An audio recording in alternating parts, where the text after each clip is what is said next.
할렐루야. 오늘도 함께 예배하는 우리 모든 가족들, 가정에서 영상으로 예배하는 모든 가족들에게 하나님의 은혜와 능력과 복이 넘치기를 주님의 이름으로 축원합니다. 오늘 한국교회는 자의반 타의반으로 예배가 중단되는 미중유의 상황에 직면해 있습니다. 너무도 당혹스러운 상황입니다. 코로나19는 전염병입니다. 선제적으로 방역하지 않으면 언제 어떻게 또 누구에게 감염될지 전혀 예측할 수가 없습니다. 더구나 코로나19 바이러스는 밀착된 환경에서 감염률이 높기 때문에 당연히 교회는 고위험군으로 분류가 되고, 만약에 교회를 통해서 감염이 확산될 경우에 사회적인 파장이 예상되는 바, 그래서 교회는 자의반 타의반으로 비대면 영상예배로 전환된 상태입니다. 이 과정에서 행정당국과 기독교계가 불편했던 것은 알려진 사실입니다. 모든 언론이 일부 교회에서 발생한 일들을 기독교 전체인 것처럼 확대 재생산하여 교회에 대한 부정적인 여론을 확산시켰고, 당국은 교회의 문을 닫으라고 행정명령을 내리고 어길 시에는 과태료를 부과하겠다는 공문을 발송하기도 했습니다. 이런 가운데 기독교는 왜 기독교만 표적으로 삼느냐, 이것은 종교 탄압, 기독교 신앙의 탄압이다라고 격하게 반발을 했습니다. 참으로 안타까운 일이지요. 교회는 땅에 있지만 하늘에 속한 하나님의 기관입니다. 그러기에 교회는 세상 법이 터치하지 못하는 신성한 영역이기도 합니다. 이것을 세상이 인정하고 존중해 주어서 지금까지 교회와 세상은 별 무리 없이 협력해 왔습니다. 그렇다고 세상과 담을 쌓고 우리의 입장만을 고수할 수는 없습니다.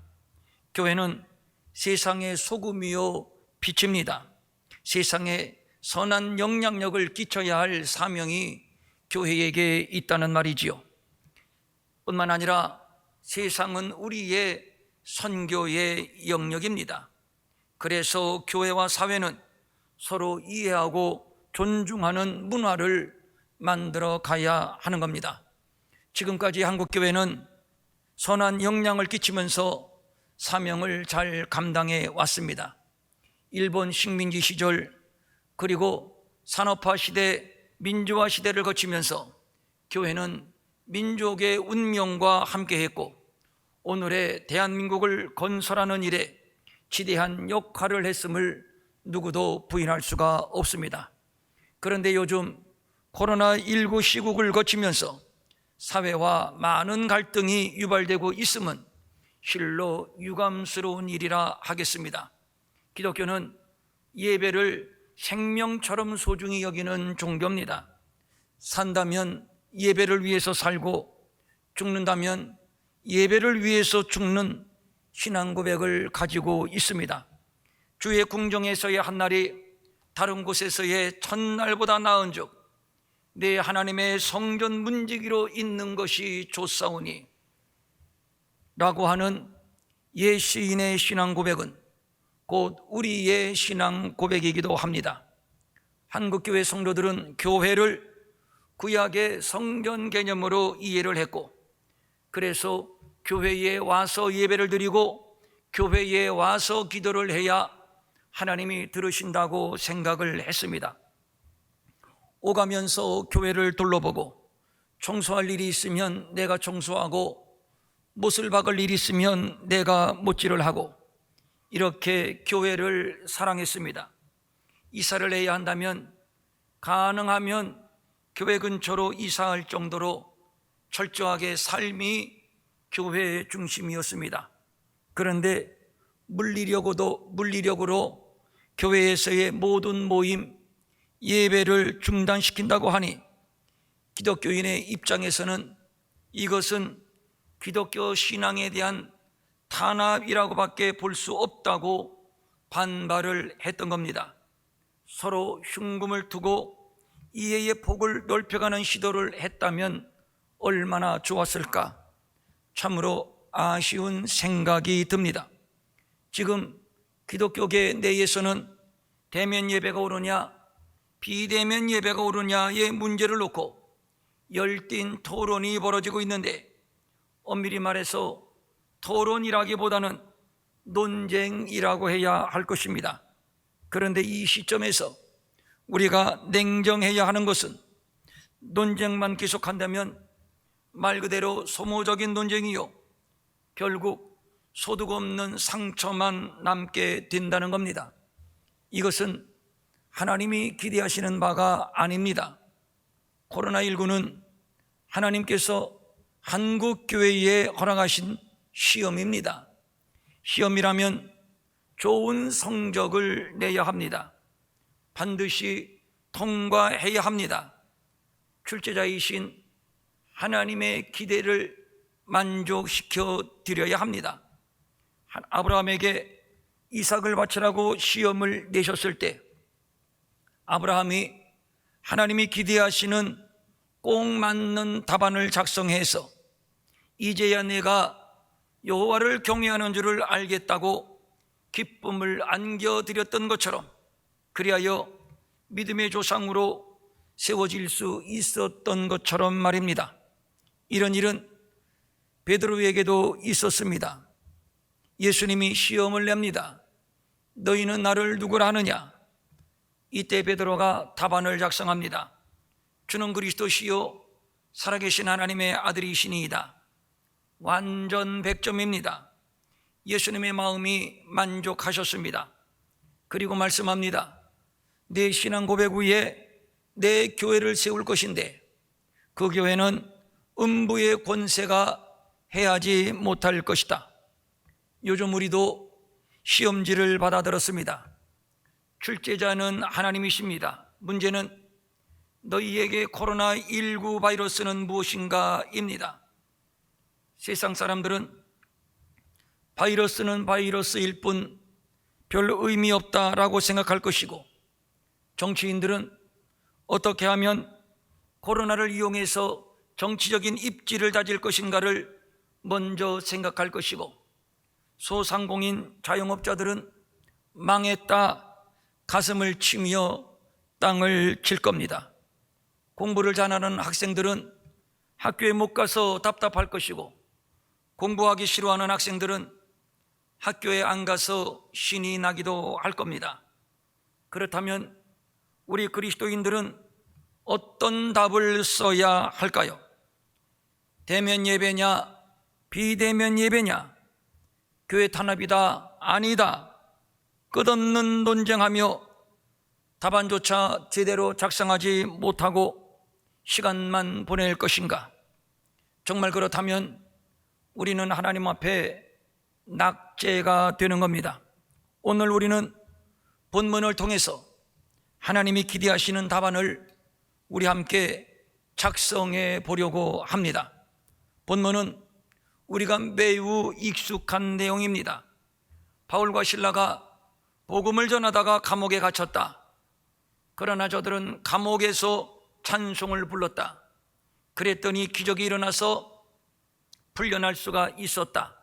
이런 내용입니다.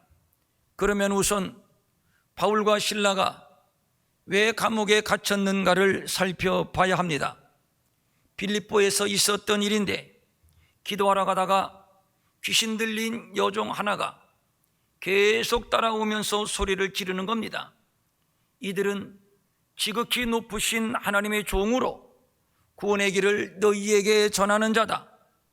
여러 날 동안 따라오면서 소리를 질렀습니다. 그런데 어느 날 바울은 예수 그리스도의 이름으로 귀신을 쫓아내 주었습니다. 이것이 빌미가 된 겁니다. 귀신 들린 종을 앞세워 점을 치면서 돈을 벌던 주인이 이제 이 종을 통해서 돈벌이가 막히니까 바울과 실라를 이렇게 고발합니다. 이 사람은 유대인인데 우리의 성을 심히 요란하게 하여 우리가 듣도 보도 못한 이상한 풍속을 전하니 처단해 주세요. 고발한 제목이 선동했다는 것인데 이 말은 폭동을 선동한다는 의미입니다. 바울이 언제 폭동을 선동했습니까? 억울한 일입니다. 조사해 보면 이 말이 사실인지 거짓인지 드러날 것입니다. 그런데 상관들은 정당한 법적인 절차 없이 옷을 벗기고 매로 쳤습니다. 여기서 매로 쳤다라고 하는 말은 태형을 말하는 것인데, 유대의 태형은 40에서 하나를 감하는 제한된 태형이라면 로마의 태형은 상관의 명령이 떨어질 때까지 무제한으로 때리는 형벌이었습니다. 얼마나 많이 맞았을까? 성경은 몇 대라고 말하지 않고 많이 쳤다고만 기록하고 있으므로 우리가 추측할 수 있는 것은 아마도 죽기 직전까지 맞았을 것이다, 이것이지요. 이런 일이 어디에 있습니까? 무엇을 잘못했단 말입니까? 귀신 들린 아이를 고쳐주었을 뿐인데, 그렇다면 오히려 표창을 해야 할 것인데 때리다니요, 감옥에 가두다니요. 이 상황에서 우리 같으면 어떻게 하겠습니까? 당연히 불평입니다. 당연히 원망입니다. 우선 하나님을 원망할 것이고, 그리고 무고하게 자기를 고발한 자들을 원망할 것이고, 때린 자들을 원망할 것이고, 또 불법으로 행정을 집행한 관리들을 원망할 것입니다. 그리고 이를 갈았을 겁니다. 두고 봐라. 오늘 한국교회는 피멍이 들었습니다. 하도 맞아서 말입니다. 언론으로부터 얻어맞고, 안티 기독교 세력으로부터 얻어맞고, 반기독교 정치인으로부터도 얻어맞고, 세상이 무차별적으로 교회의 태장을 내리치고 있습니다. 유대식 태형이라면 언제쯤 끝나겠지, 희망 섞인 기대도 가져보겠는데, 그런데 우리가 맞는 태형은 기약이 없는 로마식 태형과도 같다 하겠습니다. 너무도 아픕니다. 아프다는 소리조차 나오지를 않습니다. 그렇다고 누구를 붙들고 하소연하겠습니까? 요즘처럼 예수 믿는 것이 눈치가 보이고 숨기고 싶을 때도 없을 겁니다. 월요일에 출근을 하면 당신 교회 갔다 왔어? 완전 벌레 취급 당한다고 합니다. 그런데 말입니다, 2000년 기독교 역사의 발전 과정을 보면 처음부터 지금까지 변하지 않는 하나의 룰이 있음을 발견하게 됩니다. 그것은 기독교는 얻어맞는 핍박 속에서 부흥하고 성장해 왔다는 사실입니다. 물론 중세 가톨릭의 타락이라든지 십자군의 명목으로 전쟁 약탈의 주범이었던 적도 있었지만, 그렇다고 하면 경건한 그리스도인의 핍박, 저들의 순교는 어떻게 설명할 겁니까? 오직 예수 믿는다는 이유 하나 때문입니다. 별 수 없습니다. 때리면 맞는 것이고 가두면 갇히는 것입니다. 기독교인은 총칼을 든 무사가 아닙니다. 이론과 논리로 싸우는 철학자도 아니고 정치적인 권력을 갖고 있지도 않습니다. 맨몸이요 맨손입니다. 바울과 실라는 악을 쓰지 않았습니다. 그냥 맞았고 그냥 갇혔습니다. 이것이 기독교의 역사입니다. 스데반은 기독교 최초의 순교자인데 돌에 맞아 죽었습니다. 왜 돌에 맞아 죽었나요? 도둑질을 했습니까? 아니면 강도질을 했습니까? 아니면 대역죄 영모를 꾸몄습니까? 그렇지 않습니다. 그는 초대교회의 7 집사 가운데 한 사람으로 성경은 그를 이렇게 소개하고 있습니다. 그는 은혜와 권능이 충만하여 큰 기사와 표적을 민간에게 행사하면서 복음을 전파했다. 이것 때문에 모함을 받고 공회의에 잡혀갔는데 이때의 스데반을 성경은 이렇게 증언하고 있습니다. 다 스데반을 주목해 보니 그 얼굴이 천사의 얼굴과 같더라. 그리고 돌에 맞아 죽기 직전의 상황도 이렇게 증언하고 있습니다. 성난 군중들이 저마다 돌을 들고 이를 갑니다. 그때 스데반은 성령 충만하여 하늘을 우러러 하나님 우편에 서신 예수님을 바라봅니다. 그리고 이렇게 기도를 합니다. 주 예수여, 내 영혼을 받으시옵소서. 주여, 이 죄를 그들에게 돌리지 마옵소서. 이 말을 하고 자니라.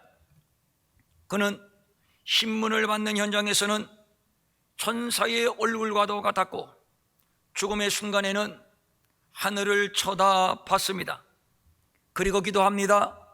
내 영혼을 받으시옵소서. 주여, 이 죄를 그들에게 돌리지 마옵소서. 바울도 마찬가지입니다. 때리면 맞았습니다. 가두면 갇혔습니다. 그리고 뭐 했습니까?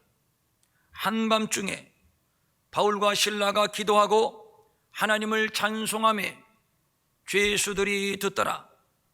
참으로 놀랍습니다. 아무리 바울이기는 하지만 어떻게 이럴 수가 있나요? 참으로 저들의 믿음이 부럽습니다. 한밤중, 이 단어는 대략 밤 12시경의 의미를 가지고 있습니다. 그래서 한밤중이라고 표현한 것이고, 그런가 하면 지금 저들의 처한 상황이 한밤중입니다. 깜깜한 한밤중입니다. 소망이 없는 한밤중입니다. 언제 죽일지 모르는 한밤중입니다. 이것은 맞는 말입니다. 옷은 찢겨 벗겨졌고 얼마나 많은 매를 쳤는지 수를 기록하고 있지 않습니다. 아마 세기조차 힘들었나 봅니다. 그리고 차가운 지하 감옥에 갇혔습니다. 피투성이 그대로였을 것이고 뼛속 깊이 아픔이 밀려왔을 겁니다. 그리고 발목에 착고까지 채워졌습니다. 말 그대로 지금 바울과 실라는 한밤중을 만난 것입니다. 신음조차 낼 수 없는 아픔, 억울함, 외로움이 밀려오는 한밤중, 하나님은 어디 계신 겁니까? 지금 저들이 처한 상황을 하나님은 알고 계신 겁니까? 하나님이 침묵하시는 한밤중, 이 한밤중에 저들은 기도를 했습니다. 찬송을 했습니다. 한밤중에 바울과 실라가 기도하고 하나님을 찬송하며 죄수들이 듣더라. 예배를 드렸다는 얘기입니다. 그것도 감옥의 죄수들이 모두 듣도록 말입니다.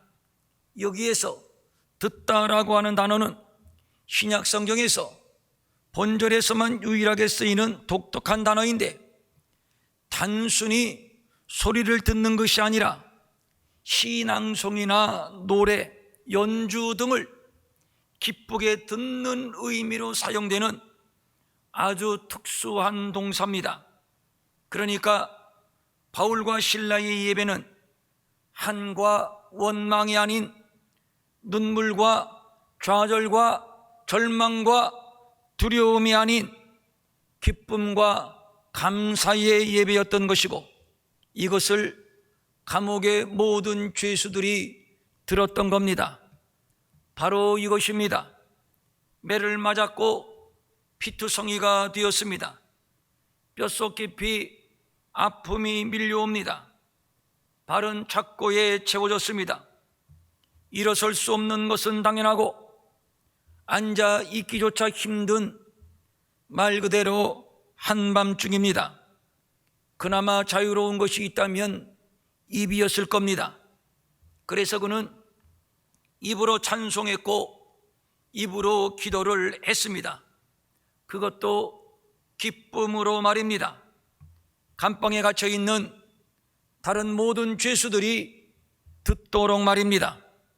다른 죄수들은 매우 의아해 했을 겁니다.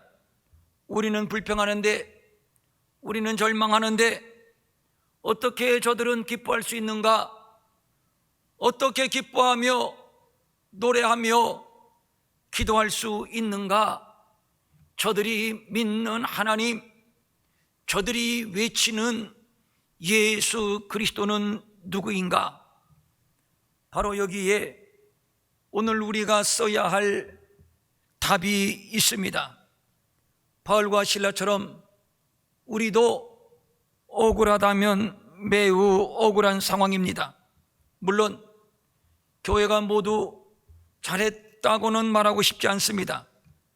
사회에 선한 영향을 끼치지 못하고 독불장군식으로 마이웨이 한 것도 사실이고 세상 사람들과 별 다를 바 없이 지극히 세속적인 것도 사실입니다.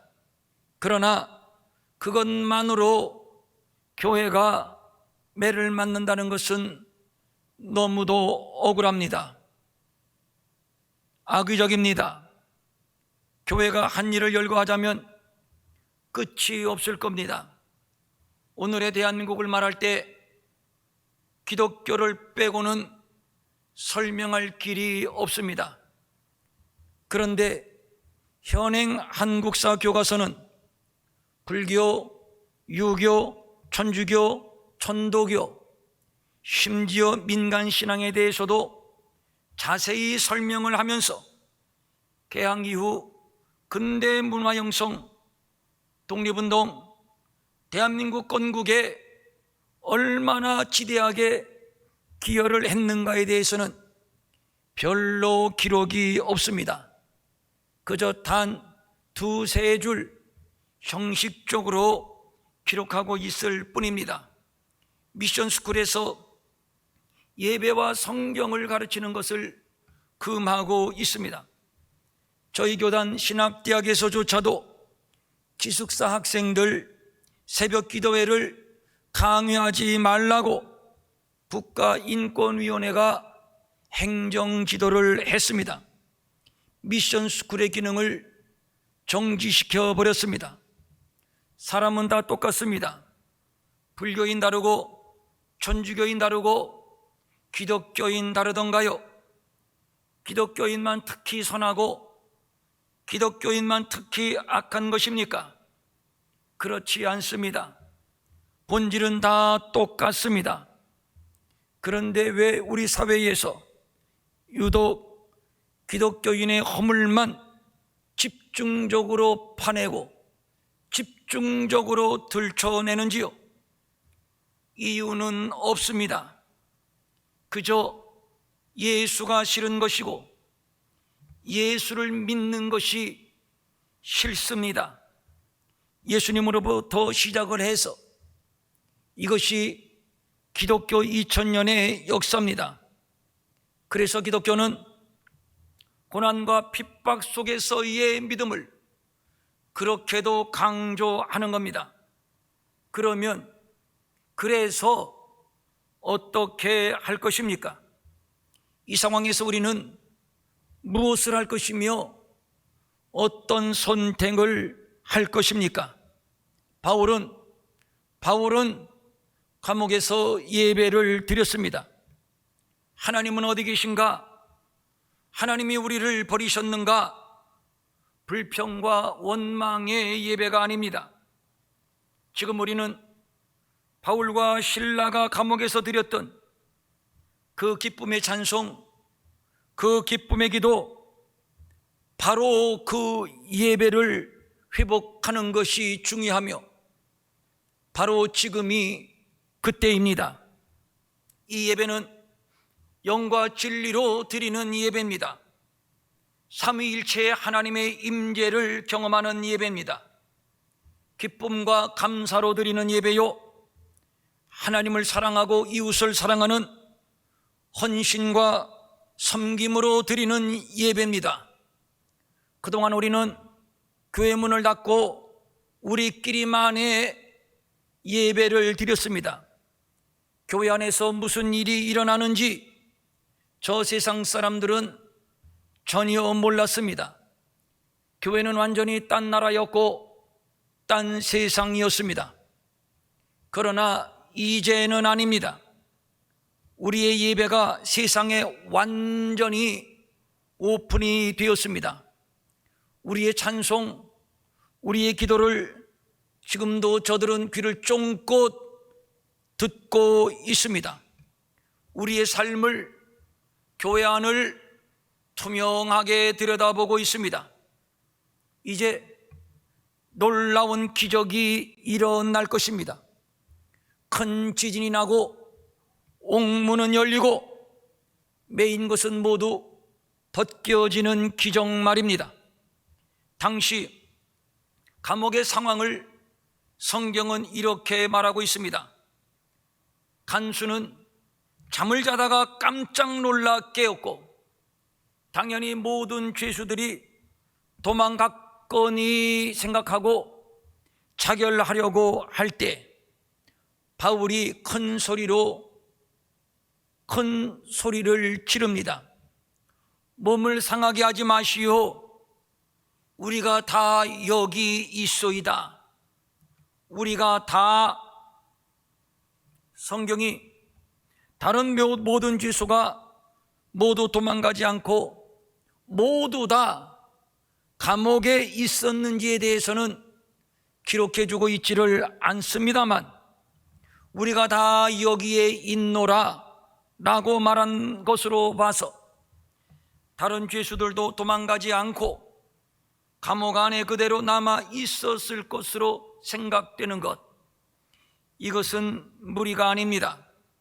저들은 바울이 예배하며 불렀던 여호와 하나님, 그의 아들 예수 그리스도에 대한 호기심이 생겼을 것입니다. 저들이 말하는 구원이 무엇인가? 구원에 대한 호기심도 생겼을 것입니다. 그래서 비록 옥문이 열려지고 착고는 풀어졌지만 충분히 도망갈 수도 있었지만 도망가지 않고 그 감옥에 그대로 남아 있었고, 그래서 바울을 통해서 그 호기심을 풀어보려고 했을 겁니다. 바울이 간수에게 말합니다. 주 예수를 믿으라. 그리하면 너와 네 집이 구원을 얻으리라. 이 말을 들은 간수는 바울을 통해 온 가족이 함께 세례를 받았습니다. 그리고 성경은 말합니다. 하나님을 믿음으로 크게 기뻐하니라. 하나님을 믿음으로 크게 기뻐하니라. 여기서 크게 기뻐했다고 하는 말은 앉아있지 못하고 날뛰면서 춤을 추면서 기뻐하는 모습을 말하는 것인데, 어찌 간수의 가족만 그랬겠습니까? 감옥의 모든 죄수들도 주 예수를 믿으라. 그리하면 너와 네 집이 구원을 얻으리라는 말씀을 들었을 것이고, 저들도 집으로 뛰어갔을 것이고, 그리고 식구들을 모아놓고 그간의 감옥에서 있었던 일을 다 말했을 것이고, 그래서 너와 네 집이 구원을 받는 역사가 많이 일어났을 것입니다. 그래서 빌립보 지역에 큰 부흥이 일어났을 겁니다. 충분히 가능한 일입니다. 알고 보니 이제 와서 보니 바울이 억울하게 감옥에 갇힌 이유가 이것이었구나 알게 되는 것이지요. 바로 이것입니다. 우리는 언제까지 코로나 바이러스와 싸워야 할지 모릅니다. 한간에 코로나 이후 교회가 10,000개 정도 폐쇄되었다는 소문이 떠들고 있고, 앞으로 10,000개 정도는 더 폐쇄될 것이라고 전망하는 자들도 있습니다. 이때에 우리가 해야 할 것이 무엇인가요? 이때에 우리는 무엇을 해야 할까요? 함께 모여 얼굴을 대면하며 예배하지 못하는 아쉬움은 있지만, 집에서 온 가족이 함께 손을 잡고 함께 찬송하고 함께 기도하면서 함께 가정교회를 더 든든히 세워간다면 이것도 감사한 일이요. 코로나 기간 동안에 우리를 향하신 하나님의 뜻일 겁니다. 골방에서 홀로 적시는 예배의 눈물로 인해서 너와 내 집이 구원을 얻는, 도저히 안 될 것만 같았던 너와 내 집이 구원을 얻는 큰 지진, 큰 부흥의 역사가 가정마다 일어나게 된다면 이것이 코로나19를 한국교회에 허락하신 하나님의 뜻일 겁니다. 이것이 우리가 하나님께 적어내야 할 정답이 아니겠습니까? 어디에서 예배를 드리든지 괜찮습니다. 이제 곧 지진은 일어나게 될 것입니다. 그것도 아주 큰 지진입니다. 옥문은 열릴 것이며 착고도 풀어지게 될 것입니다. 그리고 그동안 우리가 그토록 소망하며 기도했던, 그리고 하나님이 약속하셨던 너와 내 집이 구원을 얻는, 남편이 구원받고 아내가 구원받고 자녀들 모두가 구원받고 부모님들, 형제들 모두가 구원을 받는 새로운 부흥의 시대가 열리게 될 줄로 믿습니다.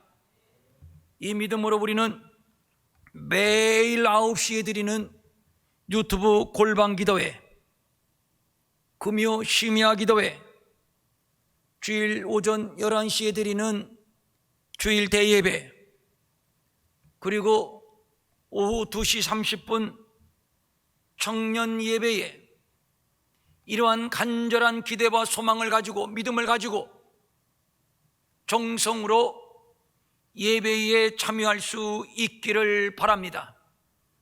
하나님이 이것을 우리에게 기대하시고, 그리고 곧 지진이 일어나고 옥문은 열릴 것을 오늘 본문을 통해서 우리에게 계시해 주셨으니, 믿고 기도하며 성실하게 참여하는 모든 성도들, 모든 가정에 이런 은혜, 이런 기적은 반드시 일어나게 될 줄로 믿습니다. 큰 지진은 이미 시작이 되었습니다.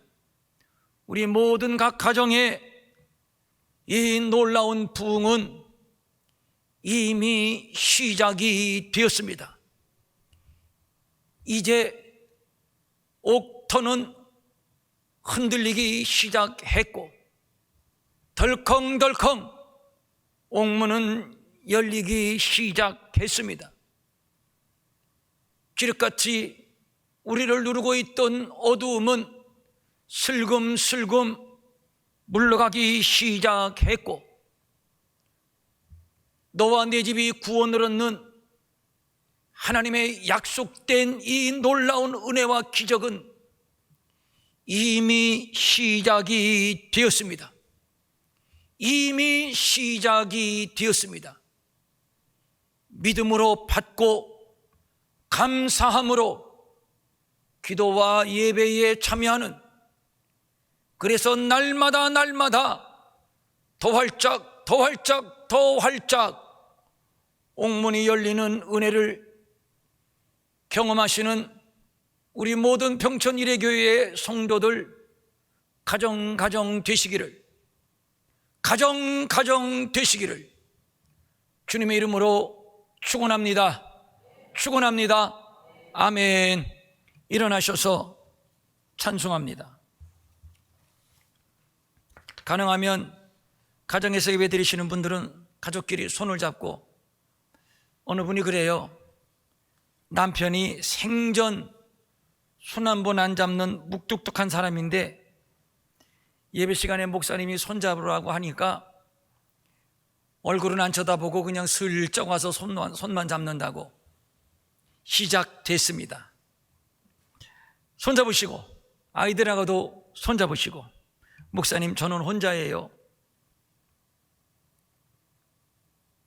마음으로 손 잡으십시오. 영으로 손을 꼭 잡으십시오. 이 찬송 부를 때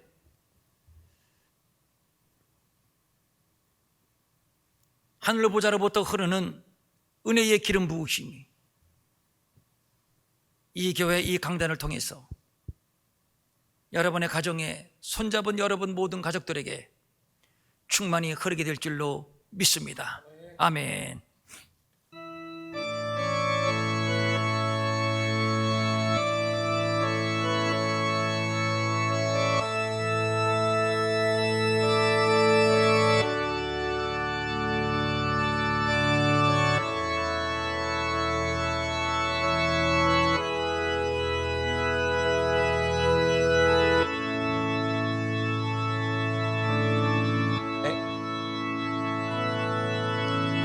내 마음에 주를 향한 사랑이 나의 말엔 주가 주신 진리로 나의 눈에 주의 눈물 채워주소서.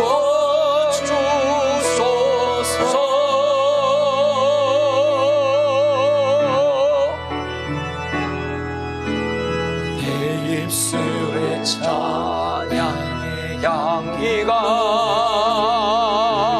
두 손에는 주를 달성임이 나의 삶의 주의 은정 남게 하소서.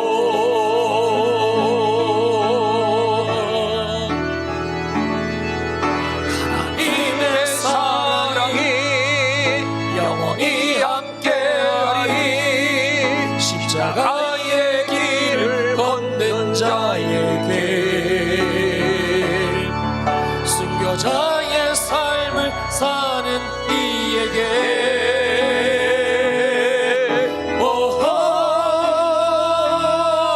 조롱하는 소리와 세상 유혹 속에도 주의 순결한 신부가 되리라. 내 생명 주님께 드리리. 하나님의 사랑이, 하나님의 사랑이, 아멘, 영원히 함께하리. 십자가의 길을 걷는 자에게, 순교자의 삶을 사는 이에게,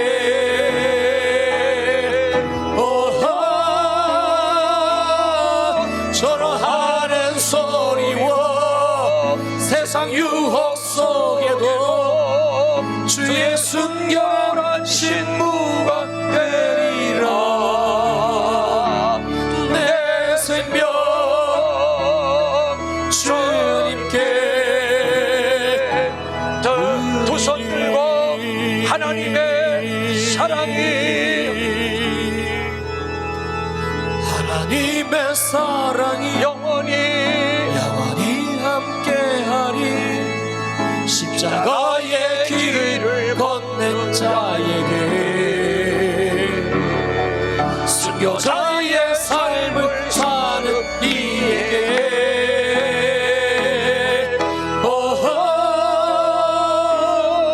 조롱하는 소리와 세상 유혹 속에도 주의 순결한 신부가 되리라. 내 생명 주님께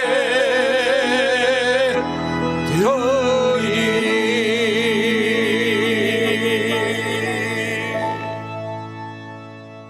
두 손을 모으고 가슴에 대십시오.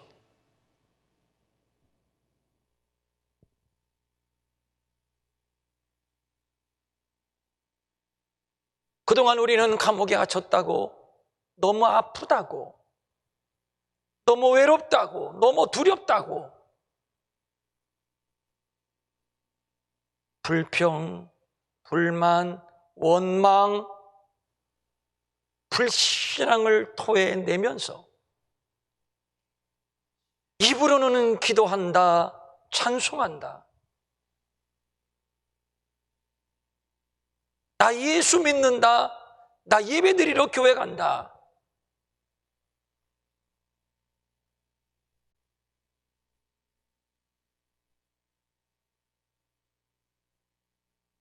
그 껍데기 신앙의 민낯이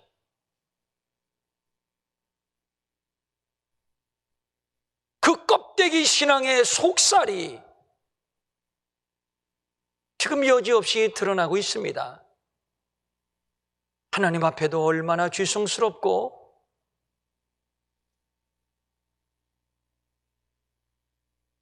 세상 사람 보기에도 솔직히 부끄러운 마음 금할 수가 없습니다.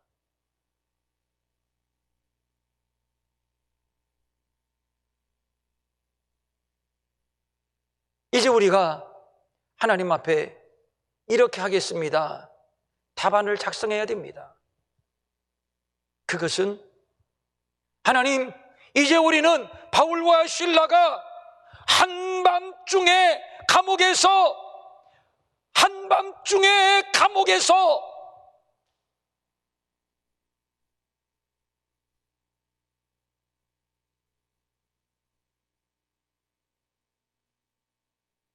기쁨으로 찬송하고, 기쁨으로 기도하고, 기쁨으로 예배하고, 기쁨으로 감사하고,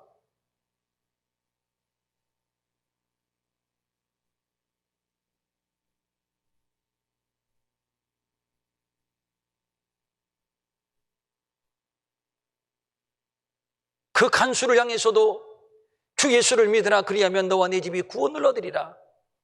기쁨으로 사랑하고 기쁨으로 섬기고, 주여 이제 우리도 이제 그 길을 가겠습니다. 그 길을 가겠습니다.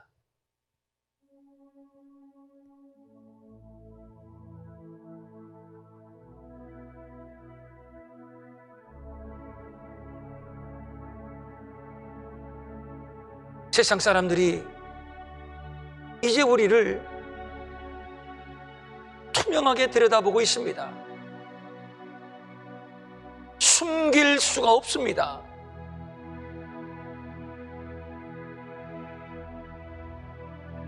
이제 우리가 그들에게 우리가 믿는 하나님, 우리가 믿는 예수,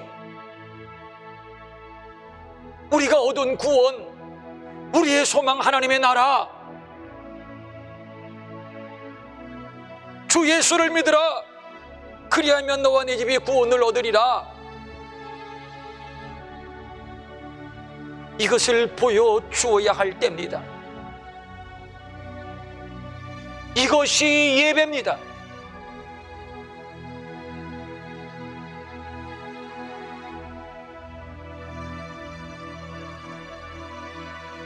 그랬더니 간수의 집안에 큰 기쁨이 있더라. 그랬더니 불안과 초조와 절망 가운데 있는 이 백성들에게, 이 민족에게 큰 기쁨이 있더라.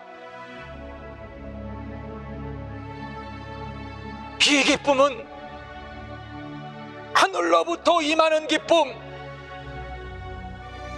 예수로 말미암은 기쁨, 성령으로 말미암은 기쁨.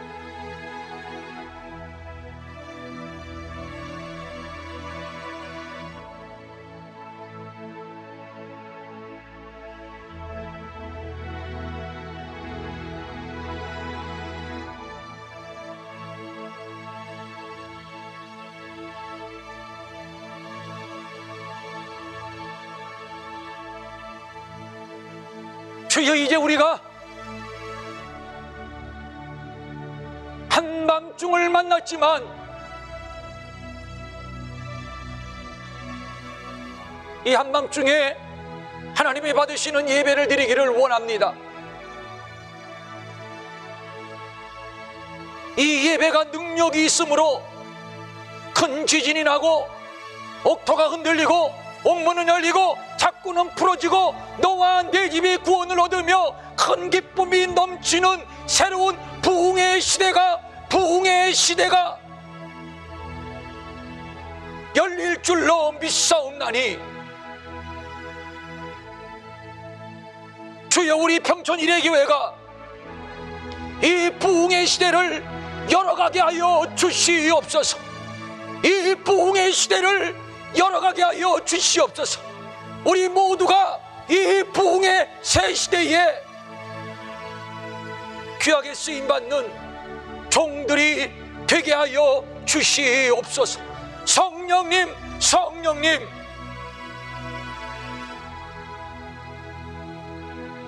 지난날 바울과 실라의 감옥에, 차가운 지하 감옥에 임하셨던 성령님, 오늘 우리 교회에 임하소서. 각 가정, 모든 가정에 임하소서. 가장에게 임하시고, 어머니에게 임하시고, 자녀들에게 임하시고, 부모 형제 모두에게 임하소서. 한국교회에 임하시고 이 민족 가운데에 임하소서. 그리하여 너와 네 집이 구원을 얻을 뿐만 아니라 큰 기쁨이 있더라.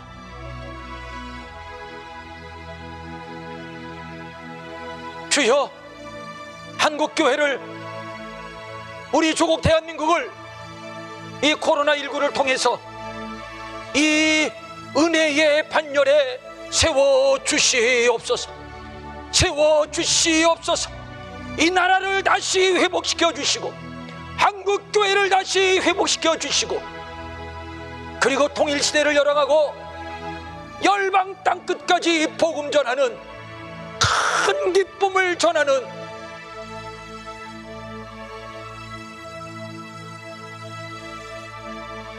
마지막 시대에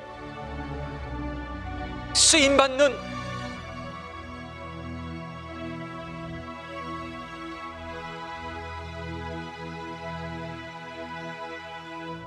우리 모두가 되게 하여 주시옵소서.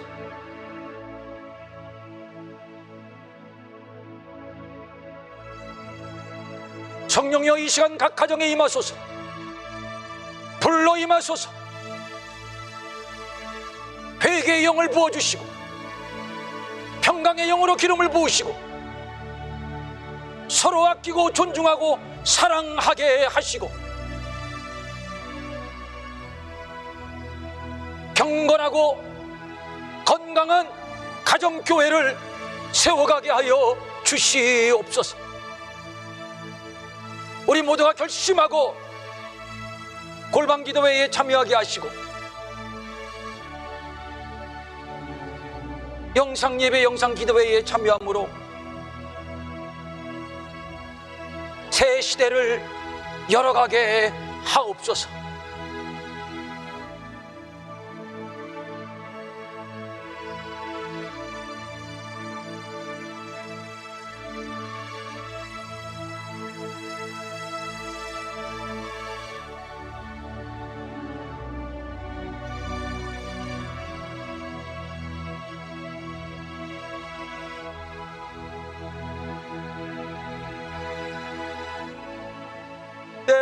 생명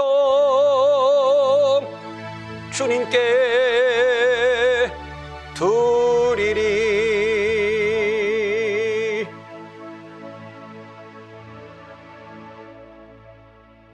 하나님 아버지, 오늘도 하나님의 음성 들려주시고 은혜의 기름을 부어주셔서 감사를 드립니다. 이것이었군요. 바로 하나님이 원하시는 답안이 이것이었군요.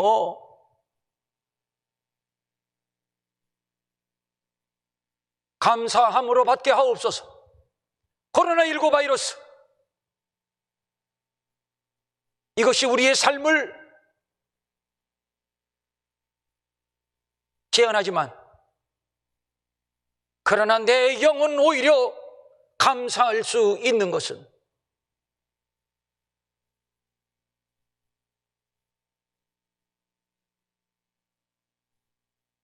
하나님이 받으시는 예배를 드릴 수 있기 때문이며, 이제 곧 지진이 일어날 것이며 모든 착고는 풀어질 줄로 믿으며, 너와 내 집이 구원을 얻는 하나님의 은혜의 역사를 바라보기 때문입니다. 이 한밤중의 시기, 주저앉고 낙오되고 도태되는 자들은 하나도 없게 하시고, 오히려 몰랐던 하나님의 뜻을 깨닫고 부러졌던, 나태했던 우리의 믿음의 옷깃을 다시 여미고, 그리고 하나님이 받으시는 신령한 예배자로 주 앞에 서게 하옵소서. 우리 일회교회 이 귀한 진리, 이 귀한 은혜를 깨닫게 해주셔서 감사합니다. 이제 우리가 이 길로 나아가려고 합니다. 답을 알았으니 이제 우리가 함께 이 길로 나아가려고 합니다. 나아가려고 합니다. 어디에서든지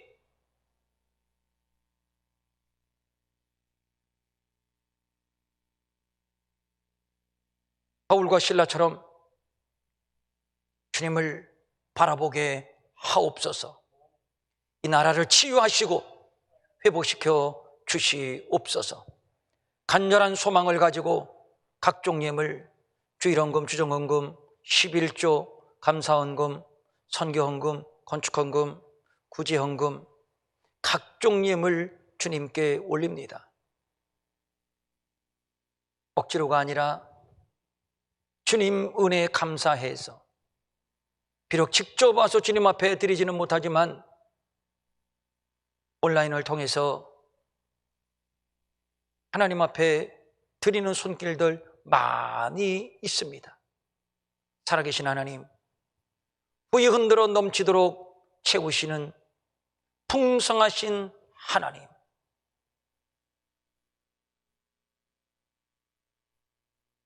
하늘의 문을 여소서, 하늘의 보고를 여소서. 우리의 사정과 형편과 필요를 아시는 주님, 영으로 육으로 매인 것이 풀어지고 막힌 것이 뚫어지고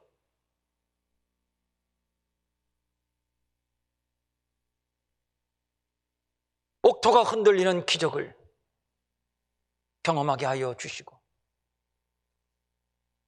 여러분 어디 아프신 분들 손대십시오. 그리고 가족 중에 누가 아프면 다 가족들 같이 손대시고요.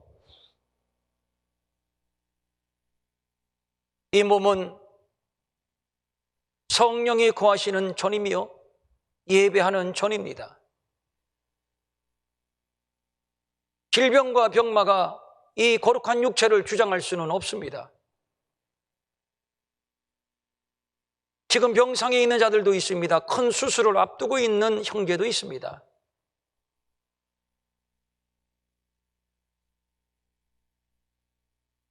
여호와 라파, 치료자 되시는 하나님, 내가 채찍에 맞음으로 나음을 입었노라. 십자가에서 이미 우리의 치료를 완성하신 주님,